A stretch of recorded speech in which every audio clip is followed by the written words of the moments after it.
gonna shake it loose.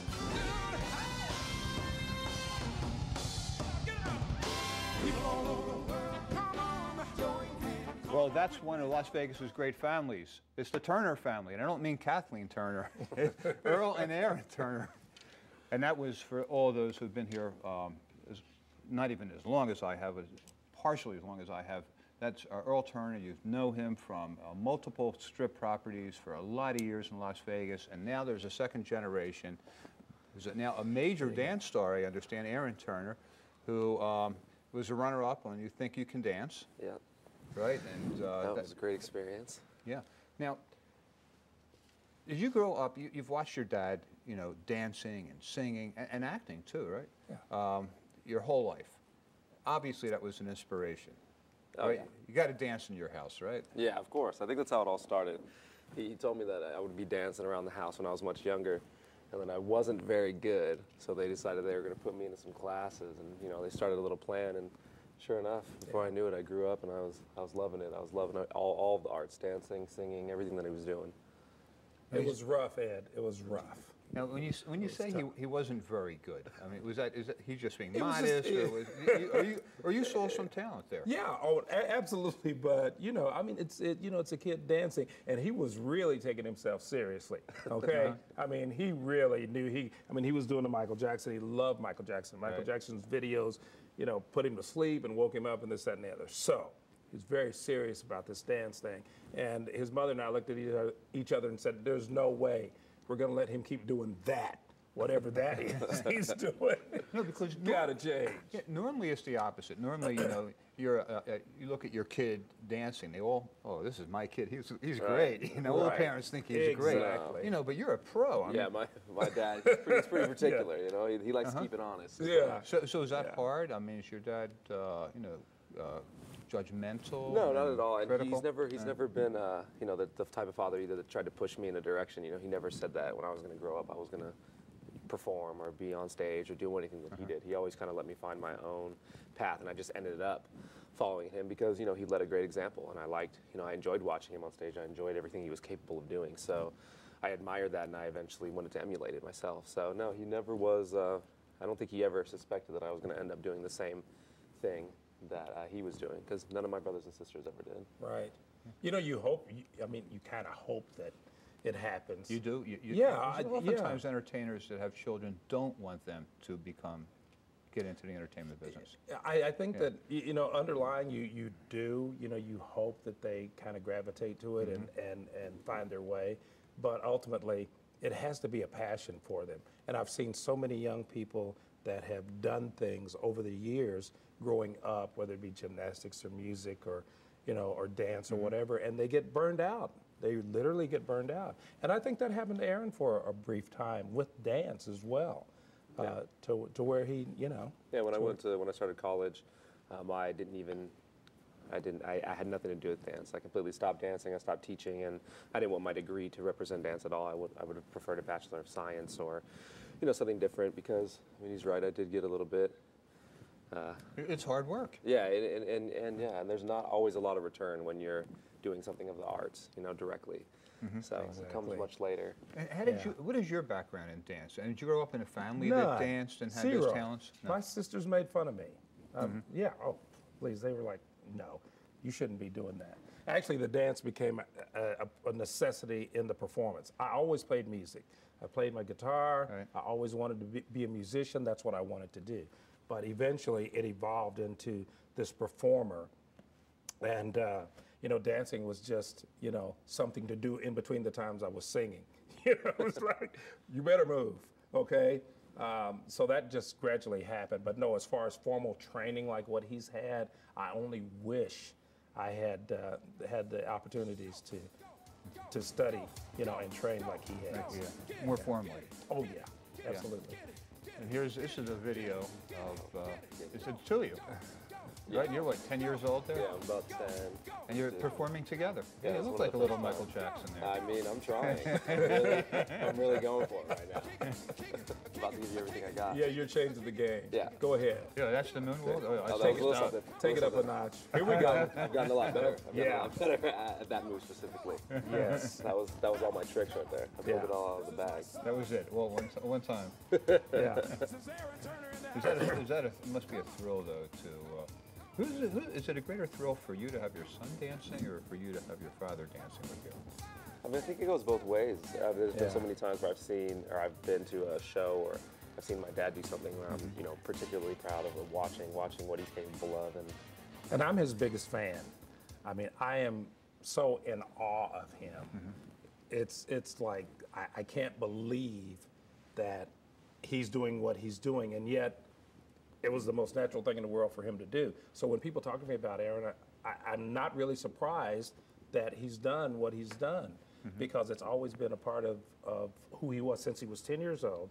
Obviously, that split leap's gotten a lot better. I stepped it up a few notches. Yeah. But it's always been, and when he was 10, that's literally when I really learned or discovered that, I think he's going to be on stage, whether I like it or not. I think he's going to be on stage. Yeah. And then something motivated you to try out for the TV show. You Think You Can Dance. Right. And you did not make the finals the first year. No, I mean, I auditioned season 9 and season 10. Both times I actually got cut. I never actually made it into the finals for either season.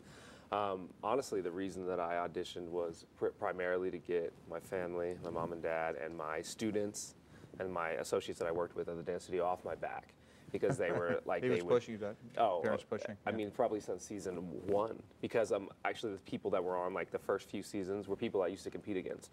I was the oldest contestant on So You Think You Can Dance in the finals ever. I was 25 years old, and so when this show started about 8-9 years ago, those were my peers that were on the show. So you saw his ability, and you were watching the TV show, and you thought that Aaron could do as well, if not better, than some of these other contestants? Absolutely. Yeah. What we do know about show business is it's about having that it factor. There's something extra that some artists have that makes you pay attention. And whenever Aaron has been on stage in a group or as a soloist, he's always been the person you watch. And I've always felt that if he just got on the show, if he were seen by the judges, by the audiences, that they would feel the same way. So it's just something that I think that he has, and so many artists have. So he tried out on that season 9 Yep. and didn't make it. So how did it make you feel? You're disappointed, obviously. Yes and no, because that's show business. Yeah. It's not about how many times you get knocked down. It's about how many times you get up. And so it was just something that happened, and it's going to happen a lot. It's going to happen a lot. So you thought it was good to build some backbone in. Oh, absolutely. Yeah. Oh, absolutely. And it better prepared me for the Yeah. next season, too. Because at that moment, I realized I made it all the way to the last cut. There's a top 20. I made it to top 36. So I was very close.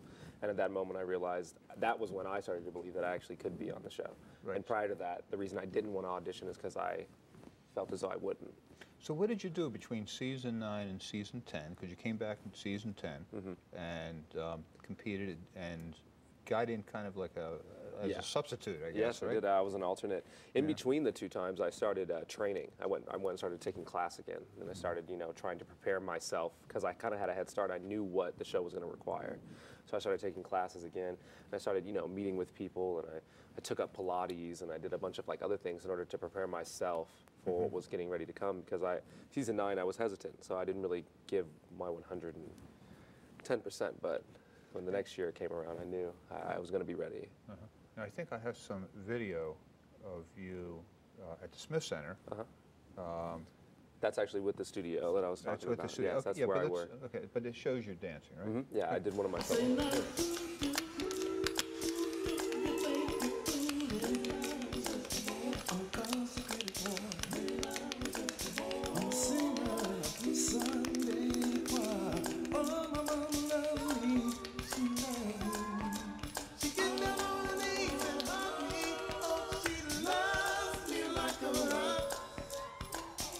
She rocks me like the rock of ages and loves me. She love me, love me, love me, love me. And if I was president, the minute Congresswoman was the president, I'd say, who do you think? Who do you think? I got the president to see him. I'm looking at president to podium. My mama loves me. She loves me. She gets down and eats and loves me like she loves me like her. Fantastic. Just Thank great. you. I mean, now, you go to the nightclubs, you know, because you're a disc jockey and you work in a lot of them. Yes. So when you go on a dance floor and start to dance, does everybody expect you to start dancing like that? I mean, I think now more than ever, I think everybody, you know, they want to see me dance. I always kind of feel like a dancing monkey when I arrive someplace. They're like, oh, you know, the dancer's here. Like, hey, move, clear the floor. Like, I'm just gonna go out there and just go busted real quick. But yeah, I mean, I think now, you know, before, I mean, you know, I was known as a lot of different things. You know, I DJ and I was a teacher and, you know, just a normal guy. But ever since the show, I think, you know, it's been definitely implemented that I am a dancer, that I can dance. I think a lot of people, you know, heard, they're like, oh yeah, you know, he dances, but they never like expected it to be something that I took seriously or something that, you know, other people ended up taking seriously enough to make it on the TV. So I think now more than ever, it's definitely been a What's your change. favorite type of dance to perform? Tap, is that, you know? Yeah, tap near was the the style top? that I chose, you know, to do on the show because I felt like it was the most different. It was, it's definitely something that I connected with the most ever since I was a kid because I loved creating rhythms. It's like playing an instrument almost with your feet, but it's very hard to captivate an audience while tapping, which was a problem that I felt like, you know, you constantly run into on the show, which was why tappers had never done well on the TV show. Why is that? Because after a while, it's like, you know, you lose the audience attention after a while. I feel like tap is like a subdivision of dance that a lot of people don't understand, and because it's very difficult. So a lot of other dancers don't even try to tap. But so yeah, I mean, tappers had always got the short end of the stick on the TV show. No tapper had ever even made it into the top 10 before. So I was very fortunate to cross that line and then eventually actually be the only tapper that had ever been in the finals. Actually, you know, had a chance to show tap. You know, only people who'd ever tapped on the show was when they were going home.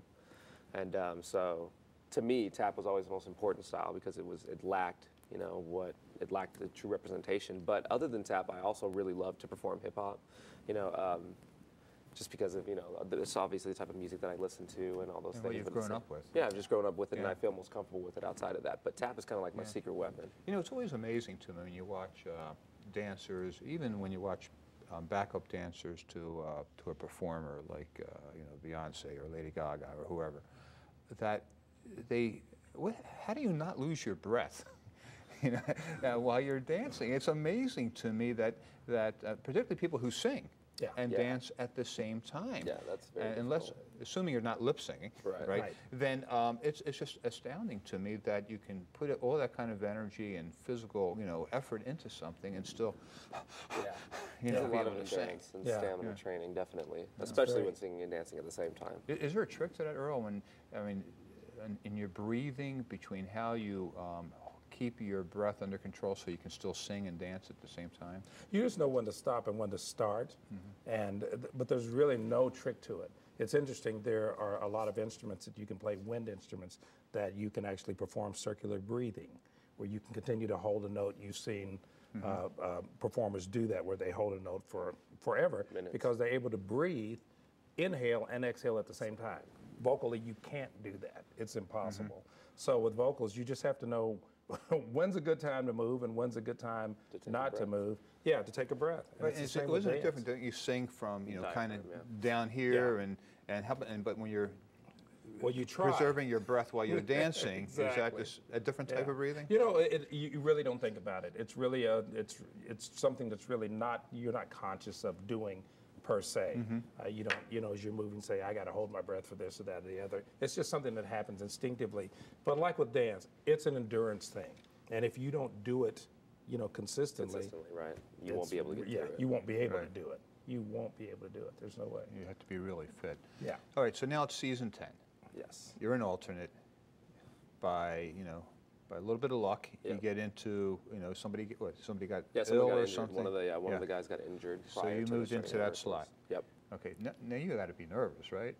Oh, I was beside myself. We were at dinner, his mom and I and a friend, and we were at a restaurant when he called. And I was beside myself. I was literally yelling in the restaurant. Because he tries again for the second year. Exactly. Doesn't get included. It's a disappointment. And I was terrifically disappointed. Disappointed that time. Yeah, I mean, way because more I than the first felt time. for sure that he was going to make it on there. I just knew it. You know, there's some things you just know, and I just knew it in my heart. He was going to get on the show. Right. So when he didn't get on the show, I really was in disbelief. I was in shock. And then when he got on the show, I realized that was how he was supposed to become a contestant on the show. That was how it was supposed to happen. It's even nice, isn't it? Like the underdog, you know, coming back. You know, it's a bigger thrill, right? Yeah.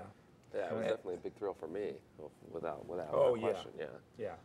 And he was ready, and because of the way he got on the show, it took a different light. It inspired him differently. Right. If he had just been chosen, you know, he wouldn't have had so much to prove. Right. But now to be, you know, to miss it and then to get the opportunity, it changes the dynamics of everything. Yeah. And that's what you want when an opportunity comes. You want to be ready, and you want to have a reason. And you know, I was beside myself, completely beside myself, because I knew he was going to do well. I knew he was going to do well. So week after week is going by, and you're obviously his #1 fan. Oh, no, his mom is his #1 fan. without a doubt. You can hear it right now. Yeah, oh yeah.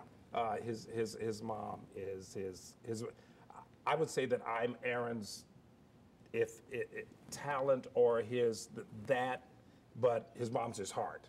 Right. So everything that Aaron does, his mom feels. I see it. His mom feels it. That's a good way of putting it. Yeah, his mom feels it. So yeah, she's his biggest fan. It's nerve-wracking. The whole process is nerve-wracking.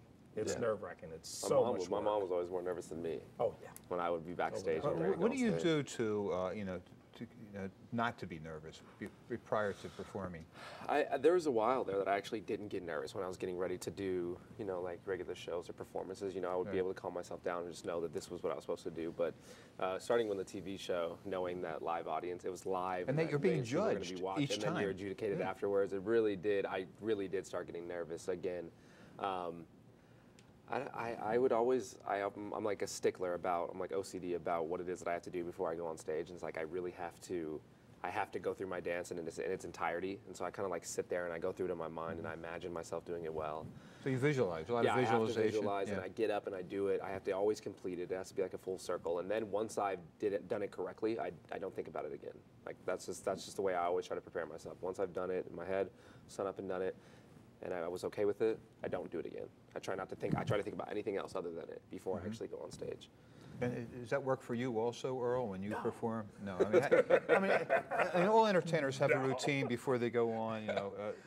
I just want a moment. I just want a moment, you know, for myself. I don't like a lot of people around or a lot of action or anything. But what I'm doing is totally different than what he does, because mine is less scripted, more spontaneous, more what it is I feel at any given time. It's very difficult to do what he does because of the fact that you have to be in a certain place at a certain time doing a certain thing. And for me, I can make it up for the most part as I go along. I have a skeleton. I go by that skeleton.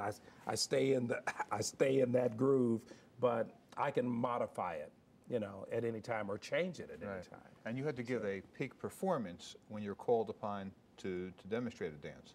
Yeah. Right. I mean, you can't just give a mediocre performance. Right. Yeah. Right. I mean, every time you're being judged, it's got to be very peak.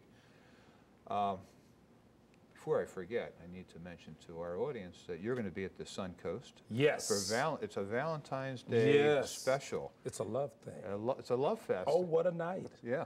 Yeah. And you know what? I'm going to take my wife. Okay. Because I can see that I'm going to get lots of brownie points for this. Absolutely. So what do you do? You sing love songs? Oh, yeah. Well, not exclusively. And here's some. You're doing some. But you're going to be a little bit more romantic on Valentine's Day. You know what? What I'm going to do is I'm going to have a little larger ensemble. So I'm bringing in some strings. I'm going to add 3 strings and get more of an orchestrational more of an orchestrational sound. But I haven't really decided what the show is going to be in terms of love songs. It'll be all about love and happiness, and just the normal relationships that people have. And it's going to be a lot of fun. It's going to be a great show. And you're going to be Valentine's Day is you're going to be there the 15th and right, the 16th. The 15th and 16th, the weekend. The I think weekend? Valentine's Day is on the 14th. Is that a Thursday It's on a Friday. or Friday? And I'm there on Saturday and Sunday at 7:30. So it makes for that, fits in at the best time of the weekend. And I will look Yeah. forward to seeing you and the missus. Yeah, at the Suncoast on the 15th and 16th of February. Yes. That's really cool. Now, can we expect to see you there? I can't afford him. You're busy. You're busy with your own work.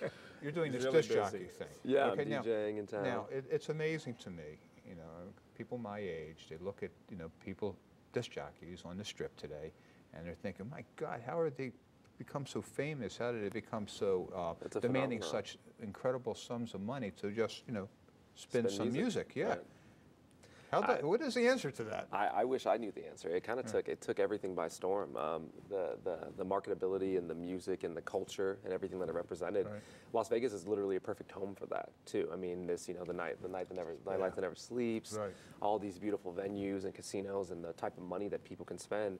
It literally just fit here, perfectly. And then all these festivals and everything has just really started to just increase all the accolades of all these, DJs who do more than just spin music. A majority of them, they also create the music themselves, that kind of adds to this overall thing. But I mean, I never anticipated it being nearly as big as And as when it he ended up told me being. about it, I was completely floored, because I thought, you want to do what? Are you what is it that disappointed? wanna You do? thought it was something no. involving No. less talent? Or? No, I'm never ever disappointed in what he chooses to do. I think he's very thought out.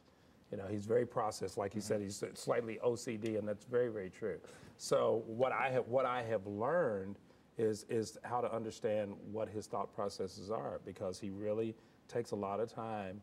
And what he's learned with his mom and me to come to us with a plan. That's what we would always say. If you want to buy something, a big item or something like that, come to us with a plan. Tell us what your plan is and how it's going to work, and we'll consider it. And that's basically what he does in his life. He comes with a plan. It's amazing that he actually paid attention, but he did. It's incredible. What is the key to being a DJ? Is it perceiving the tempo of the room, of the mood? Definitely reading a room. You have to understand where you're playing and who you're playing for. It's always capturing the audience. And it changes every night. I mean, you Yeah, go it into changes nightclubs. where. I mean, the audiences are different from night Yeah, to what the night. venue is, what Yeah. it is, maybe there's a specific night, that they're trying to pull, whether it's hip hop or the type of music or whatever, or the age of the crowd. You definitely, first of all, have to read the room, but then I think it's just overall how you present, yourself and your music and your name. Like, it was just me and a friend from college, actually, that just came up with the idea, and then it was a joke. Initially, we were going to call ourselves the Bomb Makers, because, we wanted to have this effect of being larger than life and blowing up a room, and all these, all these comparisons and everything. And it was just an idea, but, with the proper backing and, nice, etiquette as far as, the way that you handle yourself and networking and all that stuff. It actually, again, in Vegas, it was capable of actually taking off, and we were, spinning places before we knew it, and actually getting paid for doing something that we love to do. And we were, very fortunate in that fact. But I think it's, marketability and definitely, like you said, being capable of reading a room. What do you call that when you take a couple songs and you merge them together? Mashup. Yep. Right now, that's, it's like you can't even listen to popular music today without question. Yeah, without they've mashups. integrated all of those things now. And then they have to pay royalties on each song that they mash. I think so. If the person who did the mashup is intending to make money, then the samples or whatever pieces that they've drawn from, they have to obviously give credit where credit's due. I mean, it's so often with my younger daughters, they'll hear a song and oh yeah, I start singing the song and they're saying, I know the song from 30 years ago. They think it's brand new. That happens to you also, Earl? Exactly. All the time. Yeah. Oh yeah. When he would play a particular piece, and I'd say, go to my list. Here's the original song. Right. Yeah. Here's the original song. Yeah, it's very much so. But it's interesting. The industry has changed so much with regard to music, particularly because of the digital processing that you're able to do. So people who may not necessarily be able to sing or may not be able to play an instrument can compete, or they can participate in it from a creative standpoint, which is what these guys do. And it's amazing what they can do. It's really amazing. I'm in awe of it. Yeah, the technology is Yeah, unbelievable as well. I also should mention that you are a dance instructor, Yes. right, at Bunker? Yep, Bunker Dance Center. I teach. I actually just started back up again ever since the show. I was gone from the show and tour for about 6 Are months. you more expensive to hire as a coach now? Without a since- doubt. I think I'm that's still what I'm trying hearing. He has a plan. I can see that. Trying to negotiate a price with him. It's like, what's it gonna take? What's it gonna take, Aaron? I think it's just more availability now. But Yeah. I did want to come back to my students and everything. I felt like they were a big portion as to why I ended up auditioning. Right. All these these little kids and everything. They really believed in me before I believed in me, and they were really telling me that I could do well, and they wanted me to go audition. So I really wanted to come back and be able to continue to work with them and the performing arts company that Bunker has. They compete and they do all of. I mean, they're amazing. They're just too young to audition for the show, but I could easily see a lot of these young girls, and guys now. Even there's a lot of guys that have now been coming to dance there as well, which is good for me Yeah. to see, because I always grew Yeah. up the only guy dancer ever. Right. And as you mentioned earlier, before we started taping, that the Smith Center once a year hosts a performance. Yeah, they by always do Bunker the end of the Dance. year. Bunker always has a beautiful concert that they put together for their families and friends and everything, and it's amazing. Well, This journey is interesting in the fact that it teaches us that if you really want to do something, first of all, you've got to believe that you can do it. And you've got to have people around you that believe that you can do it. But then, after all that's said and done, and in spite of all the talent, put that to the side and know that you got to work. You got to work. And a lot of times you're going to get turned down, but and you've heard it now. It's the secret of success. gotta work hard. Earl Turner, Aaron Turner. You gotta work. Thank you guys very much. Wow, thank you so much Don't for your forget, time. Suncoast, February 15th and 16th. yes. And hey, I'll be around. You'll be around teaching as Teaching. well as DJing. All right. Okay, we'll see you next week. All right. Thank you for your time. Thank you.